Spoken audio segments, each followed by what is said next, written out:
Welcome back to another edition of Cubs on Tap. I cannot intro this sucker the way that Ron does, but I'm your host today, Joey Ricotta at Joey Knows Nothing. I am joined by the one and only Juice at Juice on Tap. Dude, it's been a while since we've gotten on the microphone together. We talked for about an hour, I feel like, before hopping on here. It's great to talk to you. We were ready to talk Cubs baseball, and I don't know why, because they're not in the postseason. But unlike some other teams, like that team on the South Side, Jed Hoyer holds a end of year press conference, which has become customary now on this side of town, and it's actually kind of refreshing in my opinion. But we're gonna break down everything. Before we do all that, Juice, how are you doing? Doing good, man. We may not be in the postseason, but we won as many games in it as the Cardinals did, so that's a win for us. FTC, baby. Yeah, doing good. Took obviously a little bit of time off. The Cubs ended about a week ago, and excited to get back into it and talk a little bit. This was just like an emergency kind of press conference recap for me and Joey because there were a lot of good things that were said in the press conference today that we thought that you guys kind of needed a little bit of a breakdown for. As always, enter your comments into the chat. Make sure you guys are heading over to YouTube and hitting that bell notification. That way you guys can jump into the conversation. We love when you guys do that because it helps, steer our ship and talk about things that we think are going to become part of the future for the Cubs. But there was a lot of good future conversation today, Joey, and I think that the question I have to ask you is, what are your initial kind of thoughts of the press conference? Obviously, you got a chance to watch it and listen to it and take home some ideas, some things that Jed said. What were your kind of big, bullet points that you took from this press conference today? Major bullet points, I'd say we didn't get a ton of it wasn't like super newsworthy from that side of things. Like, he didn't tell us much, but like what he did say, and from my point of view, I guess, is like, he's said this in the past too. The intelligent spending, sustained success seemed to be the thing. The theme of the entire presser was sustained success, an eye towards the future. They will not be, or they will offer Wilson Contreras a qualifying offer, which I felt like was mostly a formality, that more than anything to get a pick, and that the writing might be on the wall that he's probably not coming back. Yeah, man, he keeps saying, looking forward to building something really special, and like putting the name to what's going on too with like the pitching infrastructure. I think to me, like the fact that he brought up his name, Craig Breslow, which, we know who that is, the director of pitching.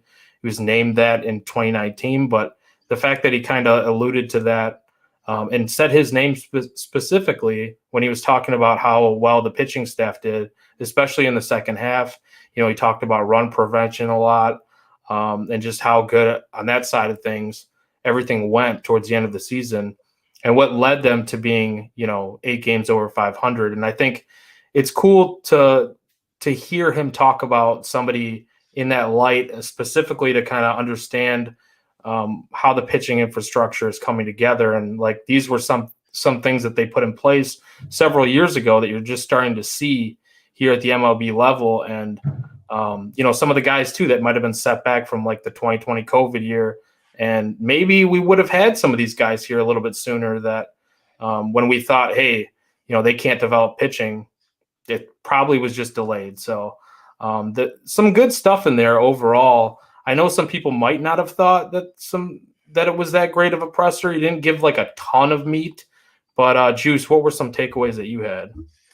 Yeah, I did a whole Twitter thread just kind of about the things that I thought were interesting. And that's kind of going to be my notepad for this episode, kind of direct my ship on what I thought. But that was really interesting that he brought up the word quick strike so often in their alluding to offense.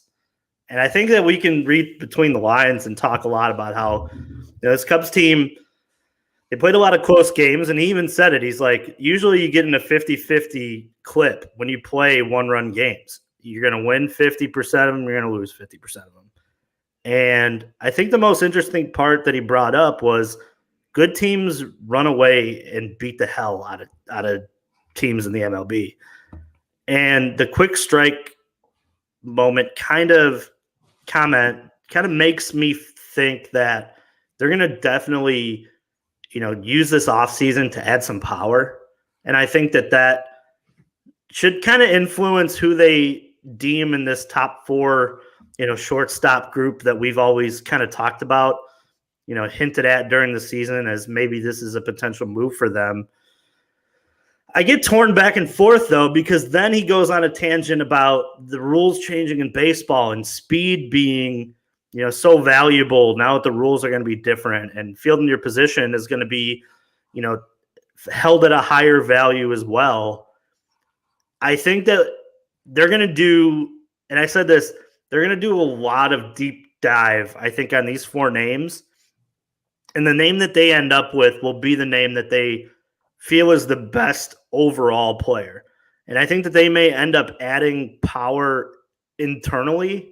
He mentioned Matt Mervis during his press conference and getting, to the different levels and having even more success as he grew at each level. He got better as it kept going. I thought that was an interesting comment. He talked a lot about, catching depth and the lack of it.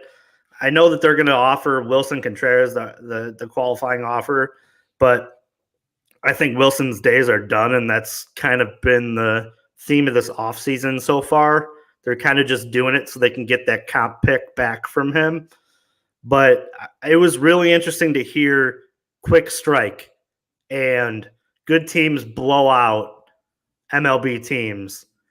And I think that I believed so deeply that they were going to be in the running for one of these big names in terms of like the starting pitching market, like DeGrom, if he opts out, or Rodon, or, the kid from Japan, Senga.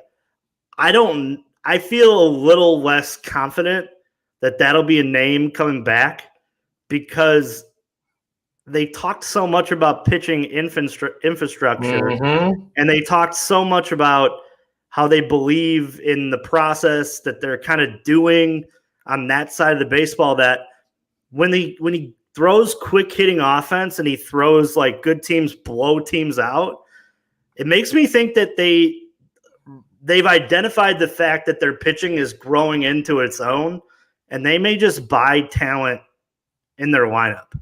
And I don't know if that's a good way to look at it, or maybe it's all smoke and mirrors.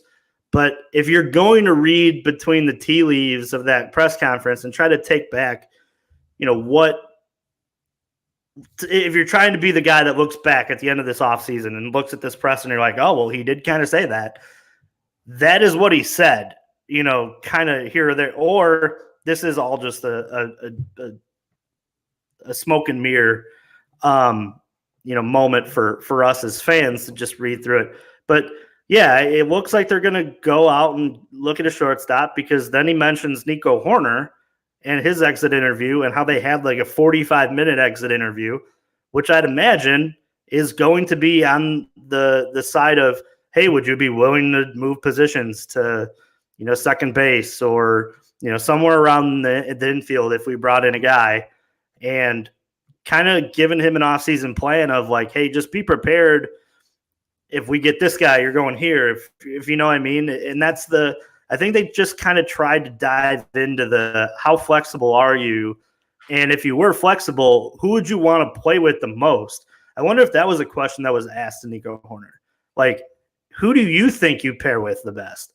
Because let's be honest, like on the field, that's the double play tandem that you're setting up for hopefully 5-6 years when you sign somebody like that. And he definitely deserves a say on the matter of who's going to be playing next to him. So it was a lot of interesting stuff. I probably rambled for a little bit longer than I should have, but no, that's the main points of what I took out of this press conference. I love it. I love the fact that you went down the pitching road there too, because like, first of all, touching on your Nico Horner point, I think he absolutely should. The fact that he does deserve a say in the matter, or like they respect a say in the matter, like we don't know for sure, but that's a possibility that they asked him that. Just goes to show you what kind of season he had and what Mhm. they look at him like 45 minutes talking to him as his exit interview. How many guys do you think now they sit down with every player? They have exit interviews with each player and the coaches and all that. How many guys do you think got 45 minutes to an hour or And whatever? Like, two, he was one of two players in today's press conference that they confirmed that they're in the initial stages of yes. extension. So I think Mhm. it's safe to say, and the other player was Ian Happ, which we'll get down that in a little bit. But And what he said was like preliminary discussions, basically, right? yes, Yep. Yeah. yes, it wasn't a talking numbers. It was. I would imagine it's a lot of, hey, we would like to have you here. What will we have to do to get you here? And what I think is interesting is that he did group Hap and Horner into that because I mean, we pretty much after the trade deadline or going building up to the trade deadline, we're like, oh man, Ian Happ will be gone too. Now it seems like that is maybe less likely, and maybe Ian has kind of played his way into a pillar spot. But I don't know, man. Like I there were so many. I don't like to read too deep into these Mhm. because a GM or a president of baseball operations isn't going to give you his plan. He's not going to tell you, what they're going to do. He's not going to expose the way they think that they're going to go a part of this off or on the trail of this offseason. But let's be honest. Like there are moments in that press conference where you can distinguish if he's telling you the truth or if he's feeding you a line. And the Ian Happ Horner conversation like really opened my eyes because it did sound sincere. It sounded like they truly want to get to the bottom of an extension for both those players.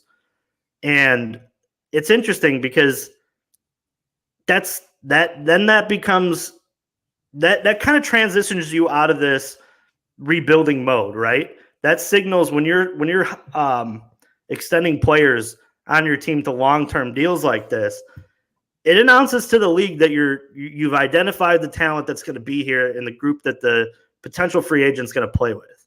So I think in a lot of ways, like that was Jed maybe throwing a bone out there to all the agents that are in the world, like, hey, we're going to get these guys back on a deal too. Um, we're open for business. That's what today's press conference as a whole kind of sounded like, but times in that press conference, Joey, and I don't know if you agree with me. I want to get your thoughts on this. Did it feel like they have like Jason Hayward's sickness? Like they so badly don't want to end Yes. in another situation Well, he where they're alluded to paying a guy that much money for that long. It's interesting because Ron and I talked about this in an episode. Baseball contracts changing and they're just being higher money value per year. I wonder if the Cubs may just do short deals, but just at astronomical numbers just to get guys in house, but they're shorter so these free agents can cash in again. And then they'll have the opportunity if they want to extend them after 2 years or 3 years, whatever the deal ends up being. It's just interesting. I wish so badly to just give Jed Hoyer like true serum and just be like, dude, what's your plan, man? Because there were so many misdirection comments, but I want your comment on like, do you truly think that like they're so Jason Hayward sickness? They got that Jay Hay sick that they don't want to make that same mistake again. That's kind of what I was feeling as I was listening to it because he alluded to, not signing a long-term bad contract, not getting stuck into a bad long-term contract, as we've seen many teams that's happened to. And you kind of got the sense that he was kind of talking about themselves there, right? Like during their competitive years. And nothing against Jay. Hey, like he had a great send-off. We didn't even mention this on like the series recap me and Tyler did recently, but like I think it was great that they acknowledged him and like just reading what he wrote, like all that stuff's beautiful. Like Jay Hay is a model citizen, a model teammate. He's what you want in a player for an organization, for a city, all that stuff. What he did here, it can't be forgotten, right? But a lot of that, there probably is a lot of fear there. It's as far as like which players. That's why I think the intelligent spending, the selective spending, and knowing exactly which player you're targeting. And he basically was saying it too. Like, yeah, we're going to be aggressive in free agency, but we're going to try to find the right player to put here and to the right contract and be intelligent. And you could be onto something with those short-term deals, right? They're a team that can afford to overpay for a couple of years. They are a team that can 100% do like a Max Scherzer very high AAV short-term deal. Justin Verlander comes to mind. You know what I mean? Like there's potential there. And I'm not saying I think you're on to something too, because I was talking to Ron maybe 3 weeks ago, a month ago, about maybe they don't go with the starting pitcher. Like maybe they don't feel like they need an anchor because of how strong their infrastructure is right now and how good they feel about their pitching development side of things. And he's kind of alluding to that. And I don't know if that means that there's no pitcher out there that he's willing to do like a long-term deal with or anything like that, or like an anchor of the staff type thing. I think you probably still should do that or explore it anyways.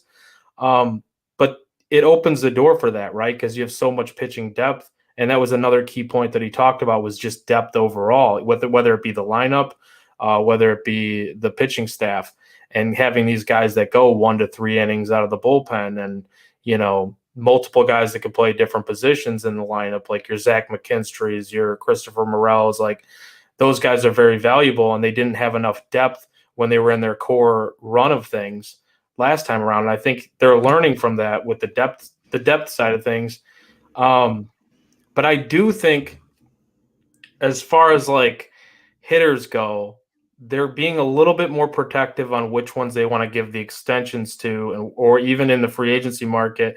Maybe they are. We've talked about this in the past too, doing the Braves route sort of thing, right? Like the Braves keep doing this where they've did it again this year, where they extend guys early, buy out their ARB years, get these guys locked in long term. They know what they have with the guys that are coming through their system. They feel like they have a good read on the guys that are coming through their system.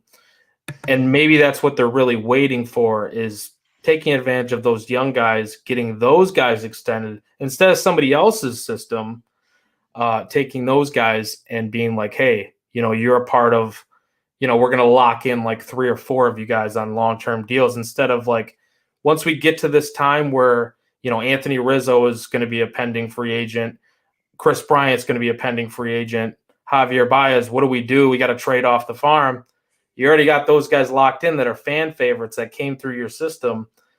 Now you're kind of seeing, you know, where they might have learned from the past, potentially. And I'm not saying that's going to happen, but the writing might be on the wall with guys like Ian Happ and Nico Horner. So that kind of leads me to believe like maybe they're a little bit waiting for like the Brennan Davis extension, the PCA extension. Like Gordon Whitmire, I think it was him, it sounded like his voice, asked a question about like projecting into the future.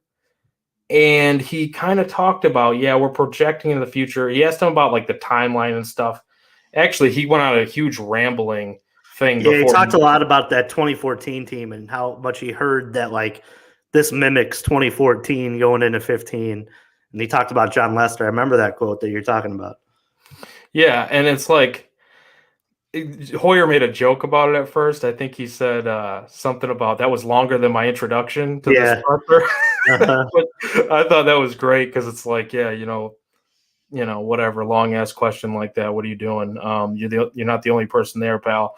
No offense to Gordon Whitmire. I'm just saying that's probably how Jed Hoyer was thinking about it. But yeah, I thought it was funny. I thought it really does give you a sense of like how hard this job is, though, as a GM of a major league team. Like, because you can't just lock yourself into the attractive names. And he kept talking about it.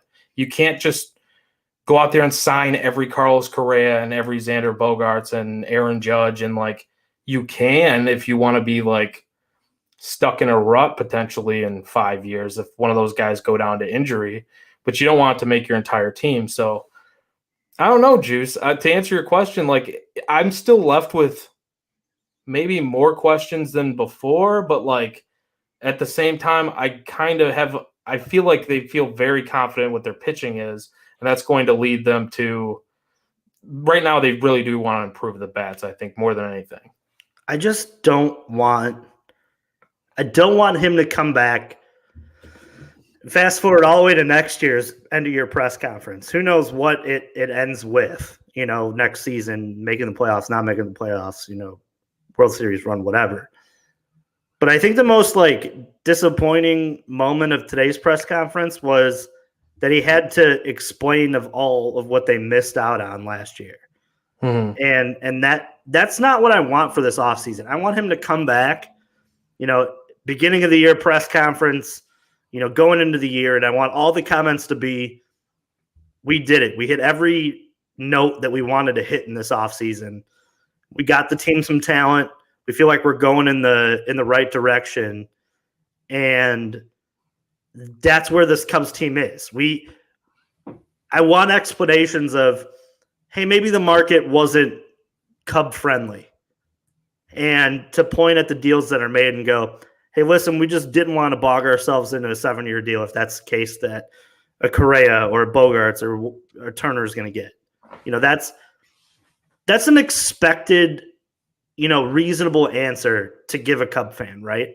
What I don't want to happen is the market moved fast on us and we dragged and we had a set number and we could have went to this number and the guy signed at the number that we had before, we couldn't even get to the guy before we could make our offer. And that's I want them to come out of the gate very aggressive and set the market and just be like, this is the going rate of what we can pay.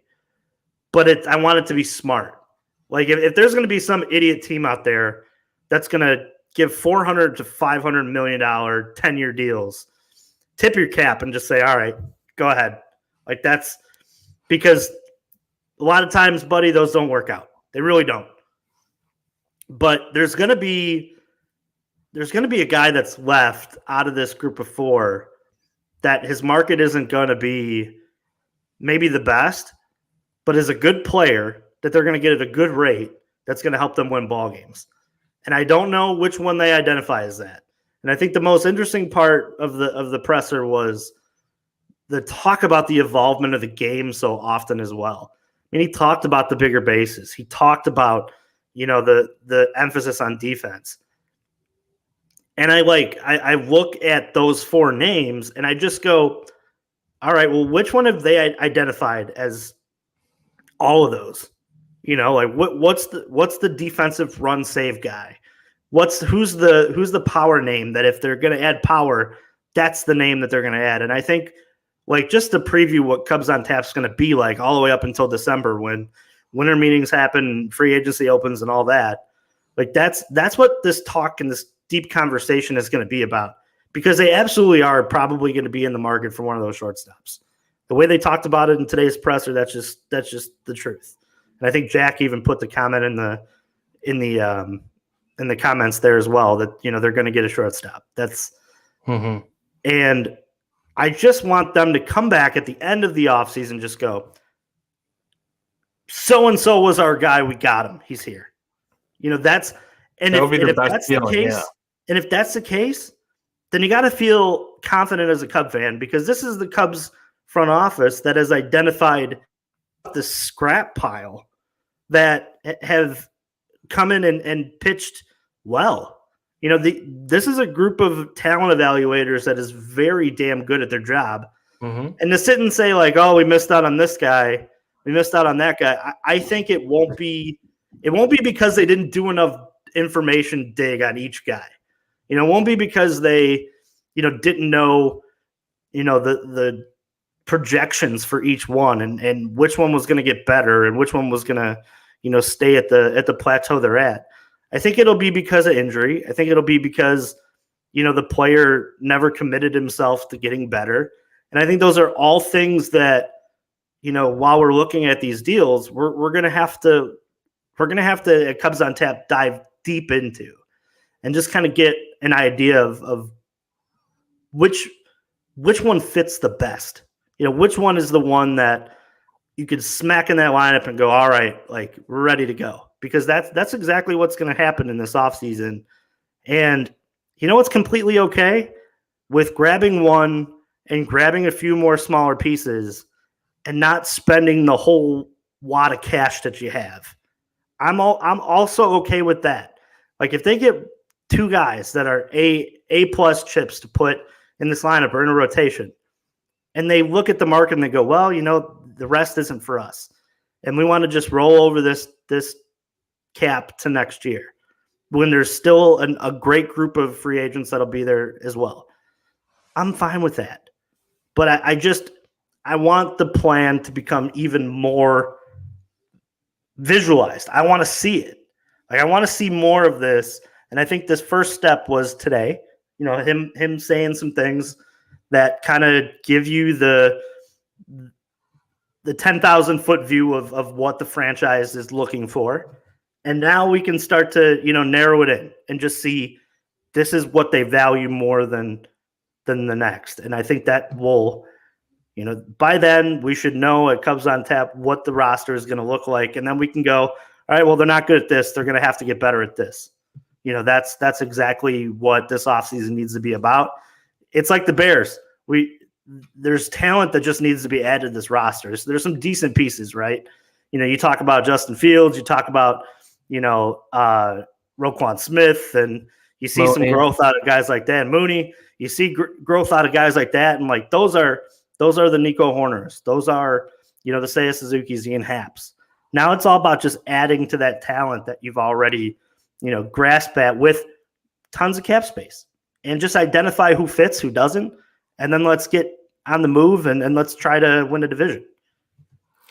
Yeah, you get really good at one thing, like a pitching development. And if you already have these pieces in place, I think it just makes it that much easier to go ahead and like identify what you need. Like you said, the quick strike offense is something he kept emphasizing, and he kept emphasizing, good teams blowing other teams out, and run differential. You look at the run differential leaderboards, it's not hard to see what teams are in the playoffs right now. Like, it's just not. I mean, yeah, the Cubs, like, I do think that with more experience, they would have won more of those 1-run, 2-run games, because good teams find ways to win close games as well. And they got better at that in the second half of the season.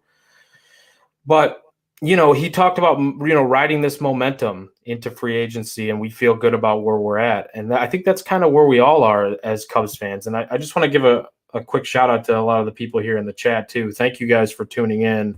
Ron obviously couldn't be with us, but Ron's right there. I'm saying it with him. We're saying it with Ron. Howdy to you guys in the comments. And howdy, Ron. We see all your comments. I promise you.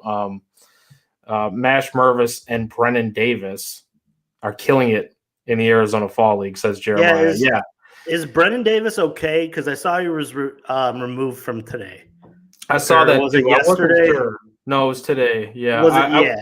I wasn't sure if he was okay, but I hope that was just like it's weird that he came out, though. I don't know. Yeah, because normally you play those full 9 games and then you're done for the day. I pray to the God that this isn't like a lingering issue for him, because I talked about it with Ron and in our last episode, the home series for the Reds.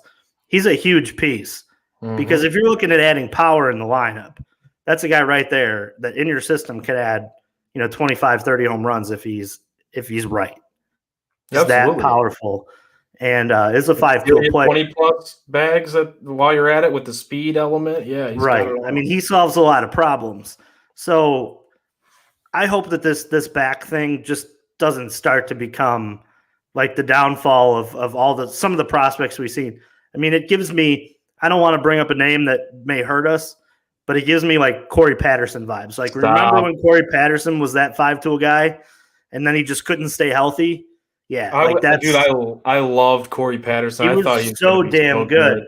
But you know what, man? Like, he got hurt and then he just couldn't. I hope that that's not the case, because Brendan Davis solved so many problems for this lineup. and is exactly the type of player that Jed Hoyer was talking about pretty much all day today in the press conference. So I hope he's okay. If anybody knows, drop it in the comments, because I haven't had a chance to, sit and research if he's okay, or if he was just, removed for a reason, that's not injury related. That's fine. I need the guy to stay healthy. Yeah, I think we're all praying for that. Like, you mentioned Brennan Davis. A couple other guys that he mentioned were Miguel Amaya and Mash Mervis, who Mervis, yes, it was that 5-round draft where he went undrafted.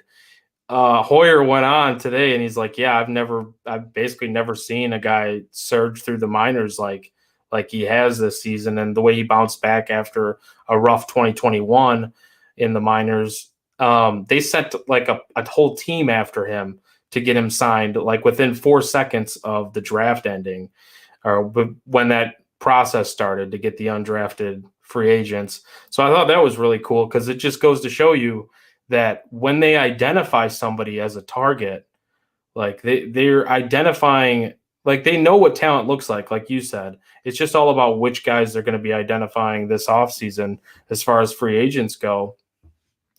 And I think that there's a lot of different directions that they can go, like we keep talking about. But, I don't want to see them overspend. Like, over the top is like when you're ready to win and you go over the top. I think last offseason, that's why they were not willing to budge on like the Carlos Correa. We're going to go, however many years he wanted at a certain price. We'll let you take that 2-year deal with a, after 1 year option with the Twins for more money, because we're just not really quite there. Like, we don't really feel like that one move is going to put us over the top. He talked about a lot of different holes on this roster and the depth, now with the emergence of some of these guys. But like you said, some of the whiffs they had, but they felt really good about some of the other moves. The Marcus Stroman move, who pitched really damn well down the stretch. Seiya Suzuki, if he can stay healthy. You had your whiffs with Jonathan V. Ayer, Andrelton Simmons, Wade Miley, to a certain extent, because he wasn't on the field. But a good clubhouse role, obviously. They talked about that as well. Daniel Norris, DFA Norris. We don't even say Daniel anymore. There were some whiffs in there, but like a lot of that was low risk, right? 1-year contracts. Like it's not necessarily like none of those moves killed you, and you feel really good about the big moves that they made. So I think it does put you in a position where you're sought after. You see this type of streak towards the end and in the second half.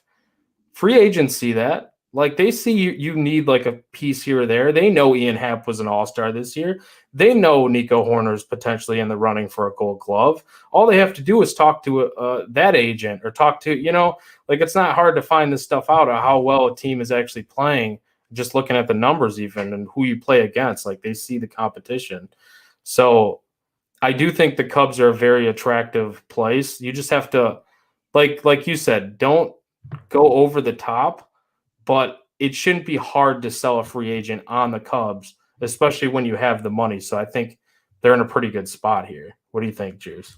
I do. I just want to follow up real quick before I jump into that I did do some Brennan Davis digging a little bit while you were talking there, and Cubs Insider tweeted out, swung by the dugout, seemed like he was okay. Still a little strange, but again, it's the Arizona Fall League. I guess sometimes this is normal, where they'll just pull a guy just to get some rest. Mm-hmm. That way they're not overly. Yeah, so let's hope that that's what it is. Every time I see that guy exit a game, I'm like, oh, man, please just be okay. And he is working back from a back issue, so I wonder if maybe a little bit of this is kind of built in, just as rest, Mm-hmm. But you're right. And that's the case. It's a matter of like that they have this financial flexibility. And you mentioned, like, I don't want them to go all gung ho on the spending. The smart spending move is to just identify 2 or 3 guys that they absolutely think fit the core and go get them. And that's what I hope that Carter and Jed, they sit down and go, all right, boom, boom, boom. And that is exactly what takes this team over the hump. I think if I were a betting guy, I think that they still add in the rotation. I don't know if they're going to add like a blue chip top of the line piece. I will be ecstatic if they do. Trust me, that's what I want them to do, because you can never have too much pitching. But listening to Jed today, I'm a little less certain that that's going to be a road that they take. I do think they're going to end up with one of those 4 shortstops, and then I think they're going to add some veteran bullpen depth, because they talked a lot about today how they need that. They absolutely need a guy who's proven. I mean, they have a lot of unknown commodities down there, and they're going to get Cody Hoyer back, but you don't want to just have him come back and immediately be thrown into, hey, close ball games, because he's coming back from a serious arm injury. And there's some guys who can close on the roster. They had a wide array. I forget the number of guys who closed a game for him this year. I think it was one of the most when it comes to the Cubs season, if I'm not mistaken. But it'll be interesting to see, like, because I think one of the reporters asked, like, are you going to add a closer? And I think that Jed kind of said, we need to identify in-house plus bring in outside house candidates. That way there is somewhat of a competition at that spot, because bullpen arms are they're at such a premium that you can never have enough of them. And yeah, it wouldn't surprise me if they add like a big name via the bullpen, just to, lock it down and say, hey, we got one of these guys, for when we are ready to contend, we can go ahead and have him at the back end of our bullpen. Or you sign him to a very friendly team deal, maybe towards the end, that, is something that if you like, bring back Chapman. Yeah, no thanks. He's sitting at home though. He's available. That's I got a kick out of that. That's an A+ comment right there. Yeah. But no, maybe they bring back a guy and kind of play it like they played it last year. Like, if we're in it, we're going to keep him. If not, bullpen arms bring back maybe the top prospects. It's kind of changed. It's kind of funny. Like, starting pitching is such at a premium now that I feel like the big names, like, remember from like when Max Scherzer was I feel like we're going to see less and less of those moves, because I feel like those guys are getting signed to like shorter deals that, like, they're going to already be signing with teams that are contenders.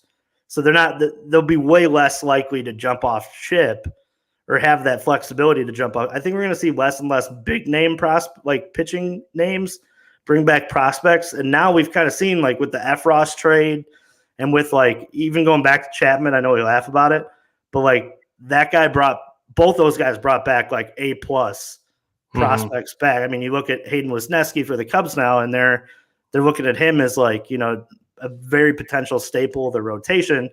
And Gleyber Torres, like, played short for forever there in the middle of a contention run for the Yankees.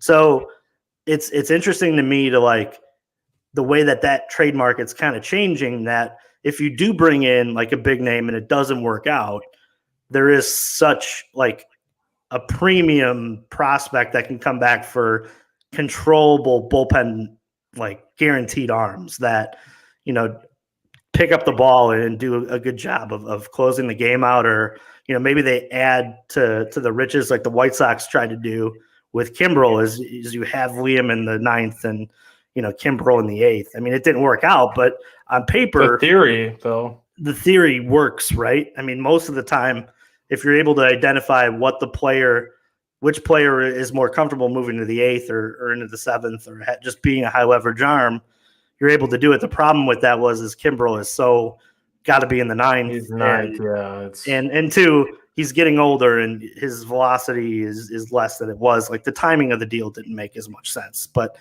And he usually struggles with like the first year with a new team. It seems like he struggled. I mean, we saw it here, right? Like, he struggled here. I mean, I know he came in mid-season or whatever, but like, it didn't have a spring training, all that stuff. But like, he's not a guy that it hasn't been all like great out there in LA for him, right? No,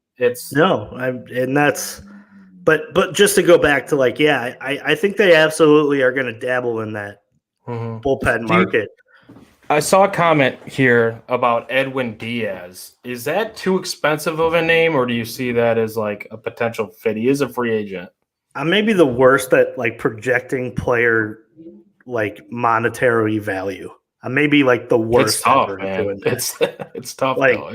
sometimes I Okay, let's put it this way. I forget what they signed Robertson for, but Robertson was like kind of like I wouldn't say reclamation project, but he's older. Diaz is in his prime. He's basically the best closer in the league this year. So if you're probably looking at, you got to spend. I mean, I don't even know what the projection would be on that, but I'm assuming close to 15 million a year, maybe.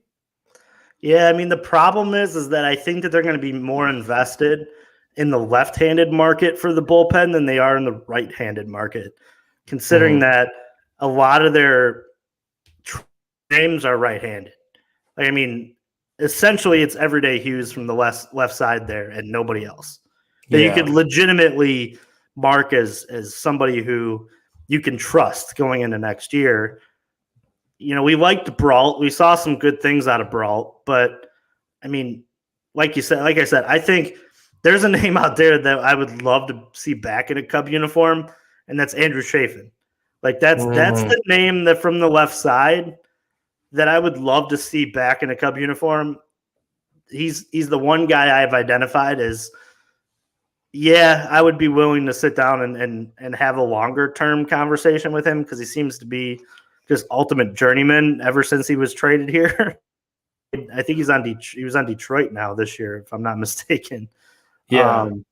See, I don't know. Maybe I might differentiate with you a little bit on this one because I kind of feel like the Cubs are, and maybe it's not even that different because I feel like they're going to attack the reliever market similarly to how they did this season. Like you said, with a 1 year, possibly look at as a trade flip if they're not contending. That's fair. Because they feel maybe so strongly about the guys that could potentially come up and be those guys that maybe even like a Chafin would be like a 1 year, like somebody like him. Like I could even see a Flyer brought back on a Brault because his arb. I was looking at Megan Montemuro's. She tweeted out the projected arbitration salaries for 23, just posted by MLBTradeRumors.com, and they had Stephen Brault at 1.7 million. Yeah, that may be worth it. Just to take a flyer, and I'm just saying, like going in the injuries though, going in with one lefty and the question mark, it's questionable. You need a lefty. Like they absolutely need to attack that market or figure it out in house. I don't know the depth on that. You know, I don't know who they believe could be because and even Chafin on like a 2 year deal. But I agree with you. Like I don't think that they're going to dish out a long-term bullpen deal because exactly what you want. You don't want to be blocking guys that you believe in down in your lower levels. Even guys who are at AA going into next year have a chance to roll through the system quicker, especially from that. I think bullpen arms. If I were running a team, like I would bring up bullpen arms real early in their development. Like if they were 1 or 2 innings, I mean, it's like it's easier to navigate through that than a starting pitcher going 5, right? 6. And 2, like I feel like there's nothing that can like simulate even in the minors, like an MLB game and coming into a jam and needing to get out of it.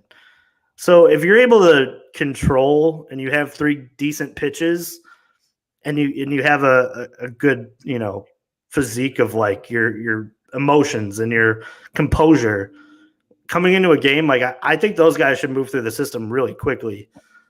And I think there's I haven't dug deep. I want to come up with a list worth of names that, jump out to me right away of guys that I think can move through the system pretty quick next year. And I'm going to do that from a million different positions. You may even see one of my first on tap articles in a long time on this matter. There we go. But I think the Cubs need to identify definitely some left-handed pitching out of the bullpen. Like it's just you can't throw Hughes out every day. I know we call him everyday Hughes here at Cubs on Tap, but like the guy needs a battering mate from the left side. He needs a break once in a while. And maybe you brought this up early on in the season. Maybe it's Braylon Marquez. Maybe that's the way that he makes this roster quicker than because it seems like he's like the forgotten name out of all of this. Yeah. We've talked a lot about these new guys that they've drafted or brought over in trades, but I mean, people forget Braylon Marquez is a lefty that throws 101. He's got a decent slider. When so healthy, I mean, yeah. The only thing is like going into it's. I mean, it's tough. It sucks for him, man, because we just want to see it, right? We just want to see, even if it's in the minors, he doesn't have to be at the major league level. Right. I want to see him pitch. I don't give a shit where it's at. Show me that 100 heat. Like, but going into next season, like, you're spot on about a lefty. They need a lefty out of the pen, wherever they get it from. I don't know where it comes from, but they need that. You can't rely on Sean Newcomb. You can't rely on Daniel DFA Norris. Like, somebody who is a little bit more established here, because even going into next season with Braylon Marquez, we have no idea what to expect from him. It's like, I think in their projections right now, as far as like, you ask Jed Hoyer what he's projecting into the future, I don't think they're projecting anything for Braylon Marquez at this point. Like, I think he's whatever he gives you at this point, whatever he becomes, it's all like cherry on top type thing, because like you can't rely on it at this point, right? No, you can't. Well, and that's why maybe he gets that move from being a starter with all this depth to, hey, just be healthy for an inning. We just need you for an inning. You throw hard enough and you'll bring enough value at that role in your career to get paid. You know what I mean? Like, we're talking about Edwin Diaz, like being a name that, do you pursue? But that guy's going to get a bag. If it's with the Mets or if it's with somebody else, like that guy's going to. Oh my God, though! Imagine him. I know. I don't really see it. I don't foresee it happening that they get Diaz. I'm just going to say it now. I think they're not going to spend that way this offseason. But imagine the freaking trumpets coming out to Wrigley Field. Oh my God! I don't want the trumpet, because this is exactly what happens to the trumpet if you lose a series. If you look around on Twitter right now, it's like the military trumpet when somebody passes away, meme worthy. Like, that's us as Cub fans, and Joe, you can admit it. We already have enough to laugh about and be made fun of. Like, that's the last thing we need to get. It's different. And that's the I know that's a terrible reason to not want a guy who's the best closer in the league. And it's definitely a joking take. I would definitely welcome the trumpet. Don't get me wrong. If that means that he's coming in and closing in, games in the World Series, no one's going to laugh. But I don't foresee it. I don't think that they're going to be. I'll support it if that's how they've identified how they want to spend money going into this offseason, and that's what they want to shore up. It's never bad to have high leverage names at the end of the game, but I think that there's more glaring holes on this roster that need to be first addressed before we talk about a luxury. You know what I mean? Like, there's plenty of names that closed this year that they got to the end of the year with that I think are fully capable of taking that role on. If it's not Hughes or Keegan Thompson or, getting, Cody Hoyer back and healthy. We talked about Braylon Marquez maybe being an option if you're lucky and that plays out. But there's plenty of names that are high leverage at the end of that are in this system that I think that they can call on. I mean, we're even looking too, like Ethan Roberts was hurt. He's going to be back too. That's another good name. He looked good in spring training, especially too. He did. So he's going to be back. That's another name you could add to this mix of. So I wonder too, like, they need a lefty, and that's why, like, I circled Andrew Chafin. I was like, that's, what you're getting. Like, that's guaranteed money spent on a player that is going to deliver. He had a great year this year, and that's you've shored that up, and you'll have two lefties that are pretty nasty. I mean, Chafin's got great stuff, and Hughes, as we saw all season, is that guy. So I think that would be my move, because I think that the market for him is more reasonable and you At his can roll age? the dice. You could roll the dice with like some names that you already have in the closer role. I really do. I I think like they that. can do that. I like that call a lot. He loves Chicago. He was doing burnouts and striking guys out. I mean that he Asking interacting with the everybody where fans. he could find old car parts and Yeah, things like man. that. Yeah, it's Bring that back. I love it. I think I want to give you a stat real quick, Juice. I was looking this up earlier because I was looking into some playoff numbers, like just the teams, like trying to find some similarities between a lot of these teams that are in the playoffs too. And I found like some defensive metrics. I found hitting similarities. Obviously, they're going to be towards the top in a lot of these categories for a reason. That's why they're in the playoffs. That's why they won so many games. But one thing that really stuck out to me as we've been talking about bullpen arms and things like that, each of the top 6 teams in bullpen ERA since August 1st they're all in the playoffs right yeah. now. Yeah, and Like that's the the game now, Dodgers, right? yeah, Dodgers, Guardians, Braves, Astros, Mariners, Yankees, they're all still in the playoffs. Like they all made it through the first round of the playoffs, and they're top 6 in ERA since August 1st. So, like, yeah, that's the game now. I mean, it's shortening ball games. It's getting to, getting through a lineup a couple times and turning it over. Like, even when they seem like they're cruising, they're pulling guys. Quintana, I mean, Yeah, that's who I was going to bring up. Yeah, we talk shit about Quintana a lot on this show and just like in discussions amongst each other. But, like, look at that game that he pitched in the playoffs, right? How did he look? He looked pretty damn good. Didn't give up a run, I don't think. They pulled him out. Yep. In like the 6th inning, I want to say. Maybe it was got the early. got the loss though in that game. Did you realize that? I didn't realize that. He No. pitched really well and he got the loss. That's too bad, man. Right. I can't say I don't hate to see it, but Right. yeah, whatever. Cardinals, fuck the Cardinals. We already know. But man, no, I mean, I think this is a great discussion that we're having here. I want to go back to something that Scott mentioned in the comment section. Ask you a question here. Sure. Scott, which number 3, number 4, number 5 starters are we willing to part ways with? Steele, Assad, so Justin Steele, Javier Assad, Drew Smiley, Keegan Thompson, Adrian Sampson, and Edward Alzolay. Which of those starters are you willing to part ways with? And I guess some of that question involves like using them out of the bullpen, right? That's what I would take this question as. I think Steele's got to be in the rotation. I mean, he just showed, he deserves it there. Thompson I like out of the pen, and I always have. I've been in that, and I know he had that great run to where he was starting ball games, but he never looked like comfortable doing it. Mm-hmm. I think he's much more comfortable in that 3-inning role than he is, picking up a baseball and having to throw not 6 innings or 7 innings.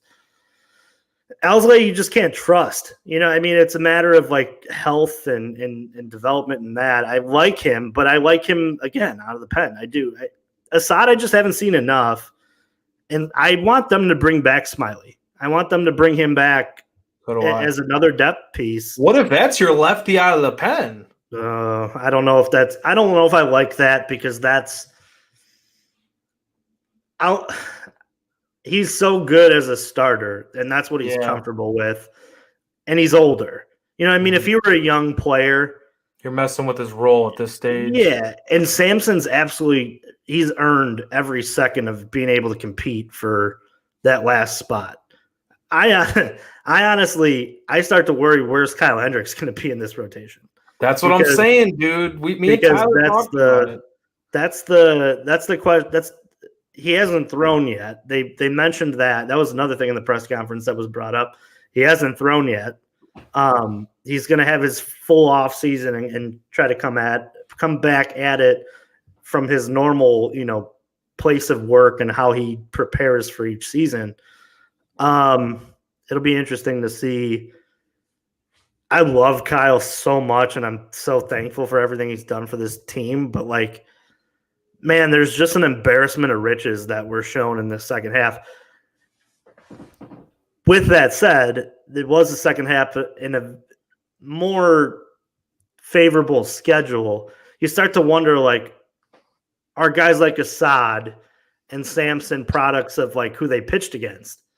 And I know you have to make the pitches, but there are a lot of teams that the Cubs played that were out of it. That's true. At the end of this season, I think it's really difficult for Jed and the front office to evaluate what was real in that second half and what was not. And I think that's why you absolutely bring in just as much competition as you can in spring training, and you have them fight it out. And the Cubs may not set their rotation next year until like May.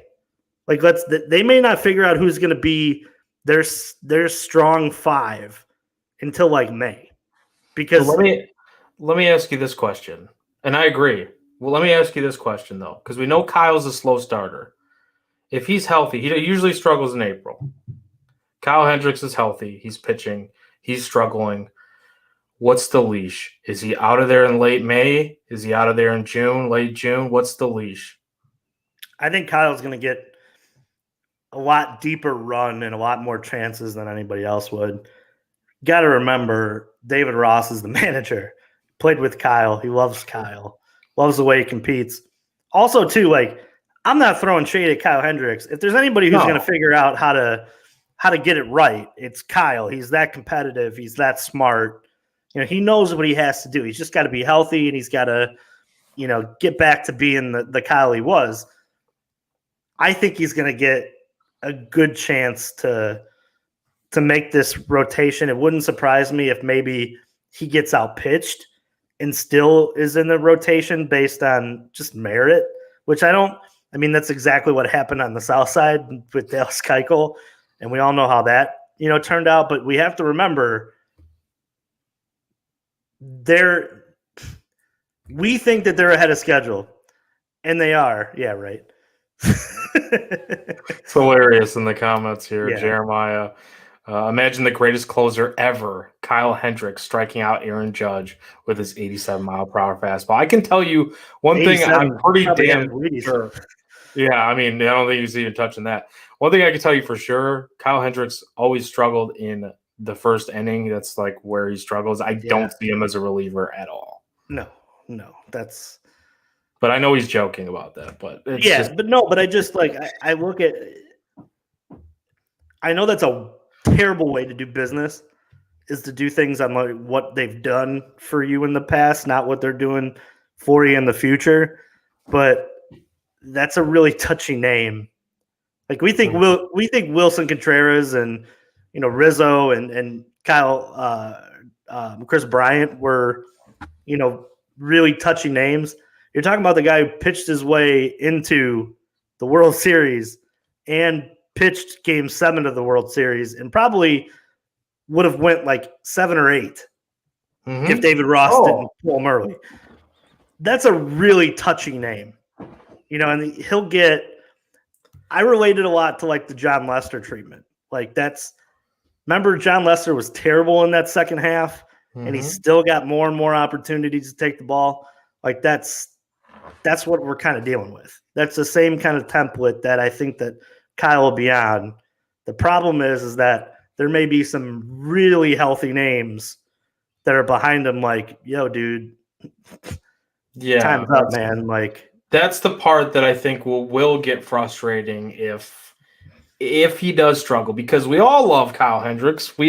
I don't know if there's a player on the Cubs that works harder, that's still on the Cubs, going to be on the Cubs in 2023, that works harder than Kyle Hendricks, just from a standpoint of like the amount of studying he does. Like, I'm not sure there is a player that puts that much thought into every outing, every pitch, every batter. Like, he might be that guy. It's just, and the loyalty factor, and he's been a pitch to contact guy. He's not a overpowering guy. Like, he mixes up your rotation. You're probably gonna. I would like to think that he can figure this out. And there were signs this year that he was figuring it out too, even through his struggles. Like, there were signs. He had those flashy games where, he'd throw up a 7-inning shutout, or like he'd have some of those games. I mean, I shouldn't say flashy, but you know what I mean. 7 innings, no runs. Those are still like it's still in there. Yeah. I don't know.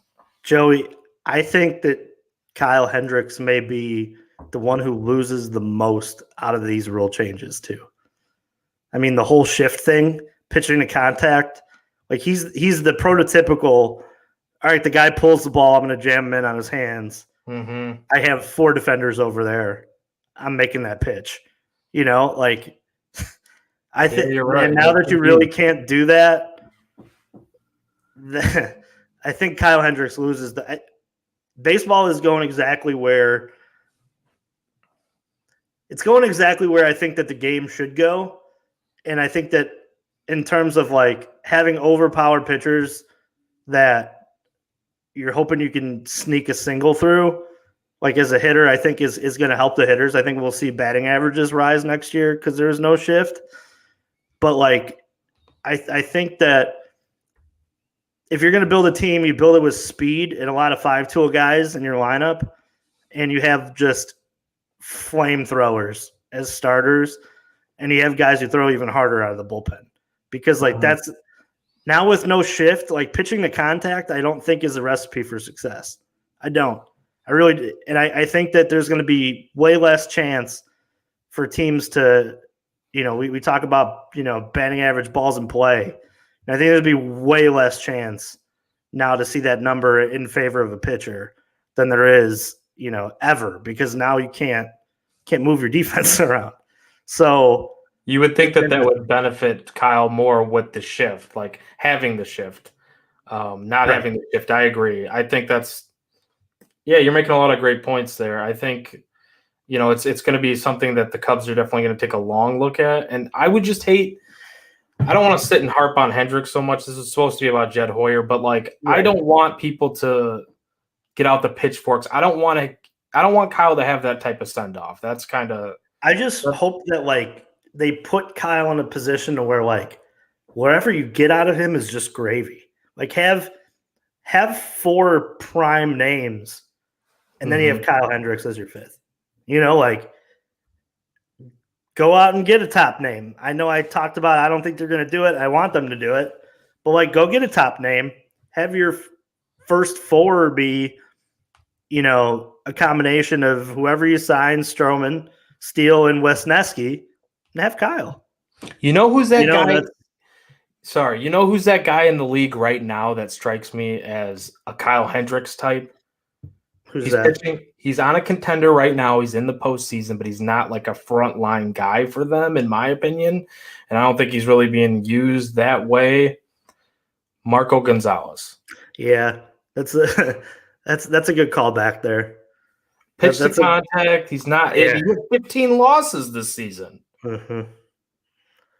I think a lot of people are going to be exposed next year because of these rules. I do, in a lot of different ways. Defensively, I think, from the pitching side, I think teams are going to get exposed and players are going to get exposed. It'd be interesting to see. Like you may see huge offs from a lot of different guys because the rules now don't fit. Or you may see an uptick in guys because the rules are different now too. I think speed is such a prime asset to have now with the bigger bases and with the limited pickoff attempts and the pitch clock. And I think speed, like if I were building a team for the future, full circle. We already made it full circle. We're talking now. We're going to talk about the infielders that they're going to target. I can feel it. Like I want speed. You want speed. You want like a Trey. I mean, Trey Turner fits that mold. Like, see, that's why this is so. I know it's so crazy, man. Because he talked about athleticism. He wants to get more athletic, and then he talked about quick striking and having power guys and like. So does he attack it that way? Does he do both? Well, this is the other thing too. The other thing that I want plus speed is I want defense. And Dansby Swanson was second in the league in runs saved. So it's another name that is potential. That's the. I like Swanson a lot, and he's played in the playoffs. He knows what it's like. He's in there right now. So again, we're gonna have 7 or 8 shows up until they make a choice on one of these, these shortstops. But that's a name you have to identify what player to put at that position because you're getting another player to fit what that player doesn't have. Like, for example, if you bring in a Correa, you've hit the power cycle of that, right? You've hit the power check mark that Jed was talking about. Well, now you got to figure out a way to add speed and defense. And not saying that he's bad defensively, but that's not the elevation level defense or speed that you're getting back. That's if you add Turner, you're adding plus speed and a decent contact bat. Yeah, he hits 25 home runs. That's a good market for it. Defensively, he's pretty good. He's not Swanson. He's not top of the and and now we talked about it before we get on here. If you add Bogarts, that's a contact bat. You're not adding any power. So now the mix of it is now I got to go out and I got to find some power. Or I got to hope that Brendan Davis is a name that, takes that step in center field and provides some power. Or Nico Horner adds more, power to his game. Or, they bring up – and that's why, I think at the end of the day, and I told you this, we're going to talk all about it, I want Xander Bogaerts because I think that they're going to find power from within. I do. I think that guys like Davis, guys like Horner getting stronger, Hap being that 20 to 25 home run guy. I think Seiya Suzuki is going to add some power to this team next year. Yeah. I think that that's the route that they'll add power. And at short, they're going to try to add a guy who puts the bat on the ball, is athletic, can play some defense. And I think that's Xander Bogaerts. And that's why I think he's going to be the Cubs' top target in this. Because I think that all these names, they have their plus and their minus. The minus for him is in power. And if you told me names like Suzuki and Mervis and Davis are already on your roster, that kind of figures out some of the power problem. That's who I think it is. Now, with that said, any of those four names that come back this way, I'm going to be completely fine with because that's a good baseball player. But if I were picking one of them, that's who I would pick. It's definitely a conversation that we're going to have all off season. I mean, tinfoil hat, what we talked about off. I think that. We'll save that. Yeah. Save that. We got more in the tank. Don't let it all out. All the good stuff here on one episode. That's fair. You do have your tinfoil hat, and I mean, it makes a lot of sense. I'm just going to tease that because I like where your head's at on it. Maybe he does go to second. Maybe he does go to third instead of playing short because, we got somebody in the comments here, Fly the Dub. Thank you for joining us. He is probably the weakest shortstop out of the group, right? Nico could play short. And Jed talked about how confident he is at him playing shortstop. So, I mean, if that's what happens, that's fine. This has been a great conversation, man. It always is when we get on a mic together. Was there any what's kind of your final takeaways or final thoughts to wrap up what we had today? It was nice to hear Jed Hoyer get in front of a microphone, and whether you liked what he said or not, I mean, it's cool that the organization does that he does that every year. Yeah, my final thoughts. Great comment there. Yeah, he is the weakest shortstop. That's why I think Nico's going to play more short next year. I really do. I think they're moving this. I think they moved Bogaerts to second. But I have a tinfoil take that we'll talk about. Final thoughts on it. Hear everything he said. Believe nothing. I really do think that because I think some of it's smoke and mirrors. Some of it is setting up the market. How he thinks he could do that, verbally through a press conference. I think a lot of today was just, hey, let's open up the floor. Let's open up some dialogue. We're open for business. But yeah, I'm very excited for next year. I'm excited for this offseason. I know here at Cubs on Tap, we got a lot of plans going into the offseason to do some interesting shows, some interesting things for all our listeners. But yeah, and that's the positive of all of this, man. I love when people jump in the comments and give their opinion. And we saw a lot of that today. I was reading through a lot of it, just kind of going through and making sure that, the conversation stayed flowing. And I tried to hint at some things that way Joey could bring him up, and he did. But no, thanks for commenting. Thanks for listening. And like I said, listen to this press conference again, try to read between the tea leaves, but understand that at the end of it, we're going to know what happened. And we'll look back at that press conference and we'll go, yeah, he was probably alluding to this and this and this, but it's nearly impossible to predict, who they're looking at, who they're excited about. I just wanted to make sure we got on the show and had good conversations about it, because I think that Cubs optimism is at an all-time high right now. I think there's a lot of fans I sit and talk about, like even my dad, who is the ultimate this team has pissed me off. They got rid of all these guys that I loved. Was like, they're going to be pretty good next year, huh? And then he finally, tapped me, was like, hey, what guys do I got to look out for? What guys do you like? And we got in a nice long conversation. Like, man, you know a lot about the team. You know a lot about where they're going. I said, yeah, and I'm really confident, with this front office, this farm system, they're going to be really exciting to watch in the future. They got an abundance of talent throughout the system, and they have nearly unlimited assets to deal with or to work with in this offseason. So they'll know who they're going to want. And I think that they'll be first at that line. And once those rumors trickle out, it'd be exciting to see who they're the most interested in. Well, I think we just found out where when you start getting your negative energy, your sour juice. I think we found out where you get your sour juice from. Yeah, I am my father. The apple doesn't fall far from the tree. But I like this comment here. I want to end the show on this.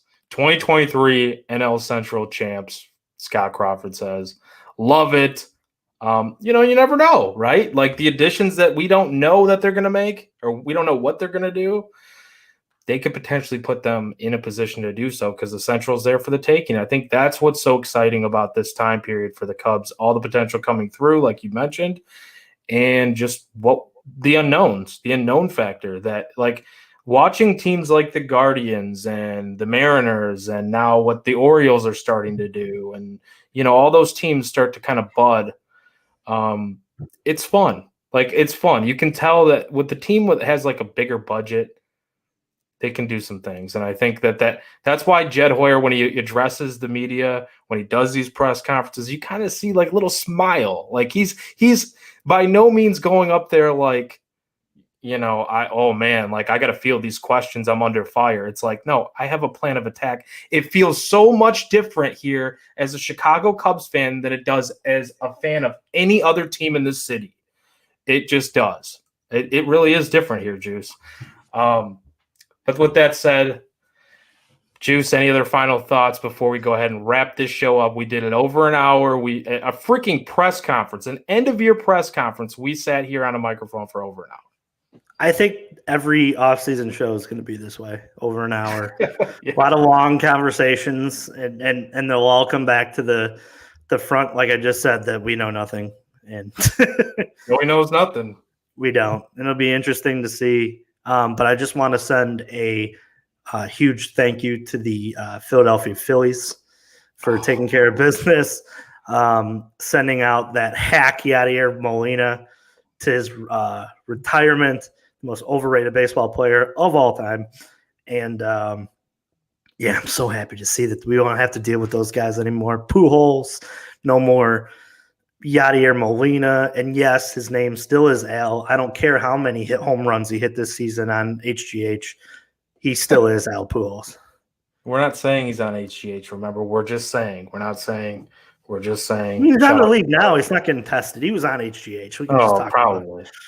Yeah, but I mean, what a fucking sham, dude. Those guys, that fan base leaving early when their team went down in the ninth inning, like just.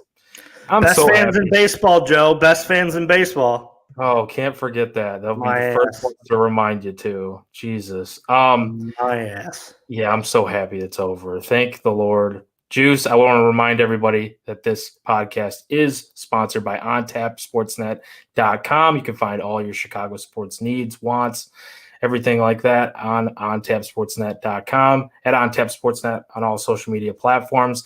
Cubs, that's number one. Bears, Bulls, Blackhawks, even the White Sox, beer reviews, entertainment stuff, bets. I'm doing the bet stuff over there with Jack. Yeah, you're hot, man.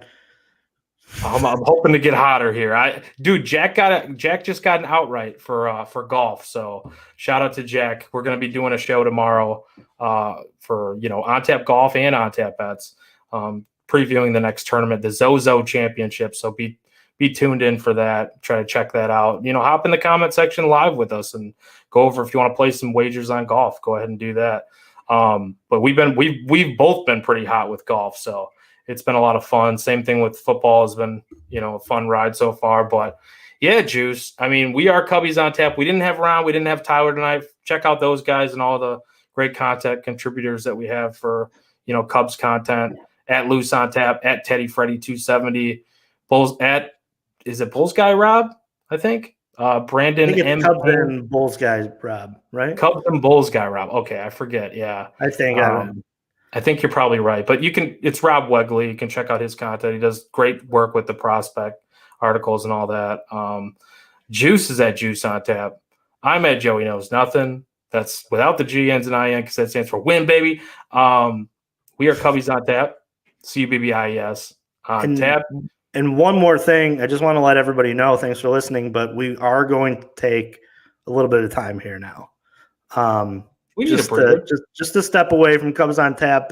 We wanted to jump in and do the presser, but we will be taking somewhat of a hiatus to meet the kids and the family all over again, just like ball players do. But thank you guys all for following down this journey all year. Again, like I said, and make sure you guys are going to YouTube that we can join the conversation. Hit that bell notification button. Subscribe to On Tap Sportsnet. That way you can get all the content and jump in all the content creation that Joey just talked about. You can get in the conversations over there too, because I know everybody in this conversation here in these comments doesn't just watch baseball. I know that they love football. They love their basketball. That's getting started. And golf, whatever. There's a bunch to take in. There's a bunch to comment on and join the conversation. We love when you do that at On Tap Sportsnet. Love it, Juice. What do you say we get on out of here? The only way we know how. FTC, baby. Fuck the Cardinals. And thank you for your first round exit. Let's go, Cubbies.